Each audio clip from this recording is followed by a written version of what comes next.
to the son who has become stronger. And so Ajagbo sent messengers to Ife. The messengers rode swiftly and hard until they reached Ife, the navel of creation. There they found Ooni Larunka, seated upon the ancient throne of Oduduwa, his crown heavy with beads of eternity. The messengers bowed and spoke. Ooni of Ife, our master Alaafin Ajagbo commands you. Bow before Oyo. Acknowledge his supremacy, for his sword is greater than your crown. The courtyard murmured in fear.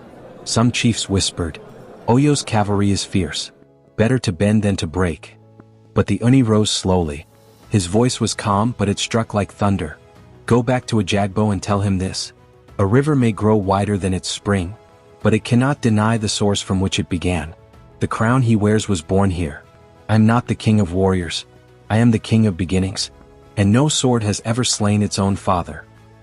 When the messengers returned, Ajagbo's fury shook the palace. What arrogance! Does he think beads can defy iron? Does he think chance can stop my cavalry? He struck the ground with his sword. Prepare for war. The drums thundered. Warriors sharpened blades. Horses stamped the earth. The army of Oyo gathered, stretching to the horizon, ready to devour Ife. Ajagbo swore before his men. By fire and thunder, Ife will kneel before Oyo. The army marched like a living storm. Spears flashed like lightning. Drums beat like rolling thunder. The earth itself trembled under their horses. But as they drew closer to Ife, strange omens appeared. On the first night, the moon turned red. On the second night, their fires would not light, though the wood was dry. On the third night, their horses refused to move, as if an unseen hand held them back. Fear spread through the camp. The diviners cast their cowries and warned. Kabiyesi, the gods stand in the path. March further and Oyo's glory will turn to ashes. For who dares spill blood in the house of creation? But Ajagbo was defiant.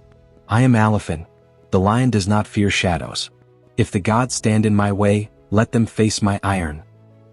That night, near the borders of Ife, a heavy mist fell. The warriors shivered. The drums went silent. At midnight, a sound rose from Ife, not war drums but the low chant of priests.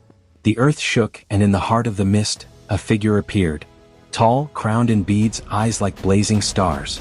It was the spirit of Oduduwa, father of the Yoruba. His voice boomed like thunder across the camp. Ajagbo, son of Oyo. You are a lion, but I am the root. You are a storm, but I am the sky. You may conquer kingdoms, but this land is not yours. Turn back, lest your crown wither like dry leaves. Ajagbo trembled. His sword slipped from his hand. His generals fell on their faces. The army wailed in terror.